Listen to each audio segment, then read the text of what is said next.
El comandante de las Fuerzas Militares, general Elder Fernán Giraldo, habló con Noticias 1 y confirmó que unidades militares han copado el occidente colombiano en las áreas estratégicas del Cauca y Valle del Cauca y que no necesitan permiso para estar allí. El general Elder Fernán Giraldo, comandante de las fuerzas militares, ordenó despliegues simultáneos de unidades de combate para perseguir a los miembros de la disidencia Jaime Martínez de las antiguas FARC, que el pasado martes asesinaron con tatucos, granadas y fusiles a 6 jóvenes soldados. En este momento una serie de movimientos de personal. Lo primero es cumpliendo la orden del señor presidente. Ya se han establecido unas áreas de mayor criticidad, se ha determinado tener allí soldados profesionales. Esto no quiere decir de que sea o estemos pasando nosotros al repliegue. Antes, por el contrario, lo que estamos haciendo es pasar a una ofensiva mayor, que es un área estratégica, que es la que permite la salida hacia el Pacífico. El hecho de estar estas unidades militares en estos lugares, pues lógicamente que les incomoda. Pero lo que yo le quiero decir a estos terroristas es que ya seguiremos con mayor capacidad. Las fuerzas militares son las que cumplimos la Constitución y la ley.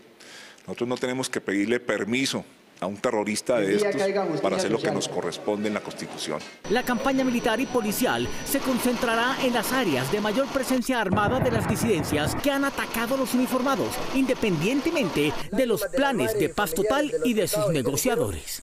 El presidente no solo visitó el lugar en que murieron 6 soldados en Buenos Aires, Cauca. Petro pasó la noche allí en un gesto de afirmación territorial para anunciar que va a aumentar el pie de fuerza en la zona, pero también admitió que hay disidencias por fallas del Estado. Miguel Ángel Peñaranda. Mónica, el presidente dijo que cómo no va a haber disidencias si el gobierno, el Estado incumplió.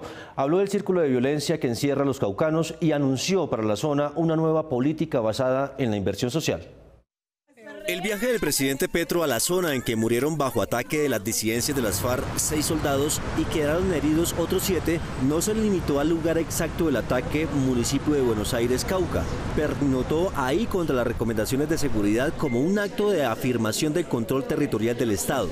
Aquí se hará una fuerte política social ligada a una mayor capacidad del ejército en el control del territorio.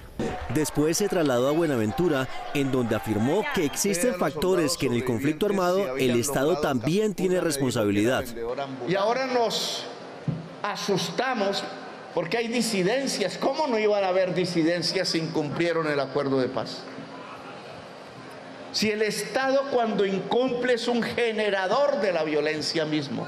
Para Petro, ver jóvenes asesinados y heridos en estas acciones debe sacudir a toda la sociedad y preguntarse si las instituciones están cumpliendo con su tarea. Las ráfagas, las granadas, etcétera, el desespero, la pérdida de amigos, el no poder hacer nada, los llantos de los sobrevivientes.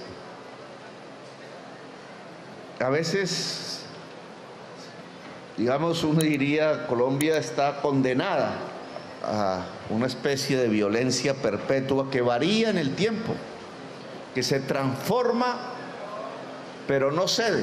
Los cuestionamientos de Petro, no obstante que hoy es el jefe del Estado, tocaron al propio establecimiento. Es que 6.000 millones de dólares es mucha plata para entregársela a los campesinos en forma de tierra a las campesinas.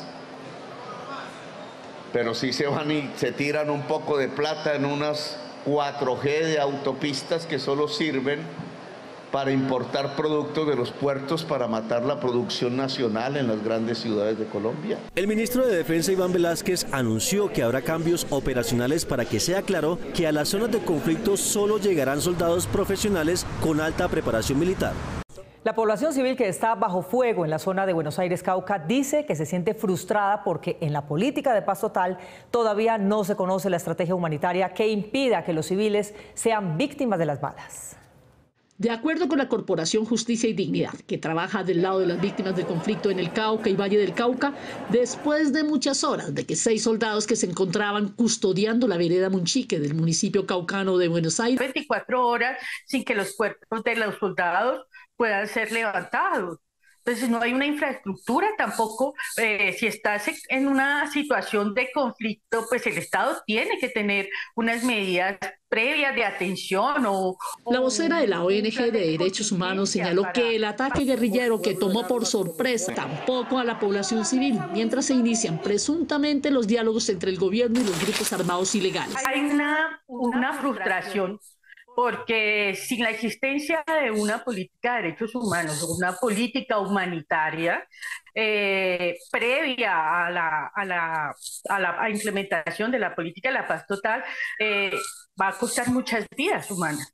Realmente se necesita un cese al fuego que no cueste más vidas y que no, digamos, la situación de los defensores de derechos humanos y líderes sociales es una situación bastante compleja. Los defensores de derechos humanos le solicitaron al gobierno Petro identificar a los grupos criminales. Y empezamos. Noticias 1 conoció un borrador del decreto que prepara el equipo jurídico de la presidencia para escoger el método de selección y los nombres de los posibles gestores de paz de la primera línea que están presos hoy. Guillermo Gómez. Mónica, está prácticamente decidido que los miembros de ese comité de selección serán Alfonso Prada, ministro del Interior, Iván Velázquez, ministro de Defensa, Néstor Osuna, ministro de Justicia, y el director del DAPRE, Mauricio Liscano.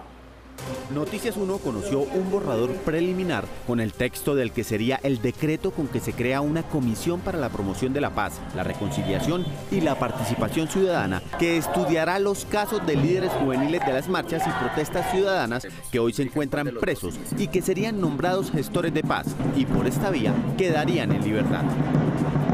Dicha comisión estará integrada por los siguientes funcionarios: ministro del Interior, ministro de Justicia, ministro de Defensa y el director del Departamento Administrativo de la Presidencia de la República, DAPRE. Ellos tendrán las siguientes funciones: definir los lineamientos para que el presidente pueda escoger los nombres de los capturados que serán gestores, construir una lista con los ciudadanos capturados que sean admisibles para esta función de paz, recomendar la exclusión o continuidad del vocero de ese grupo de gestores de acuerdo con la evaluación que haga el comisionado de paz. La Secretaría Técnica de esta comisión será ejercida por la Oficina del Alto Comisionado para la Paz, quien citará a los miembros de la comisión, coordinará las actividades de apoyo de esa comisión y servirá de enlace con los gestores.